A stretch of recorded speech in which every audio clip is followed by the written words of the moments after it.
నోవాహు ప్రకటన చేశాడు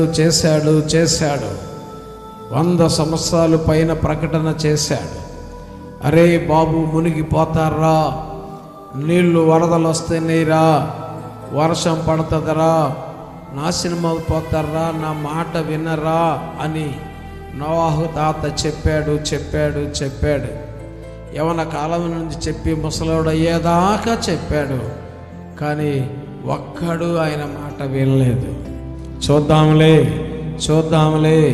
వచ్చినప్పుడు చూద్దాంలే, వర్షం ప్రారంభమైనప్పుడు చూద్దాంలే, మబ్బులు పట్టినప్పుడు చూద్దాంలే, తుప్పర వచ్చినప్పుడు చూద్దాంలే అనుకుని చూద్దామని నమ్మి నమ్మక విలువిచ్చి ఇక ఇన్ని సంవత్సరాలు చెప్తున్నాడు ఈ పిచ్చ ముసలోడు.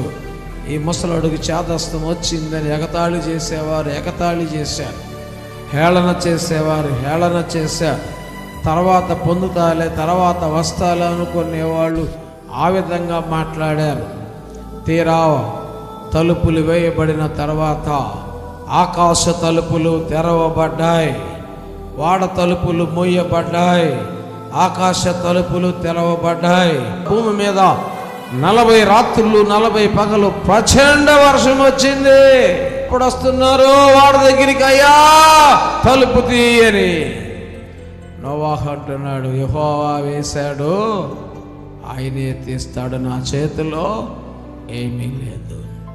అలాగే ఈసారట నీళ్ల ద్వారా కాదట అంతం, అగ్ని గంధకాలు ప్రారంభం అవ్వకముందే. లైవ్లో చూస్తున్న బిడ్డలారా, ఇక్కడున్న రక్షణ పొందకుండా ఉన్న బిడ్డలారా, ప్రారంభం అవ్వకముందే దేవుని సొత్తుగా మార్చబడాలి.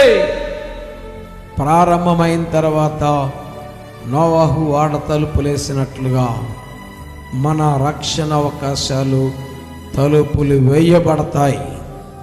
కనుక పునాదులుగా ఉండవలసిన పెద్దవారు పిల్లలను రక్షణలోకి నడిపించుకోండి.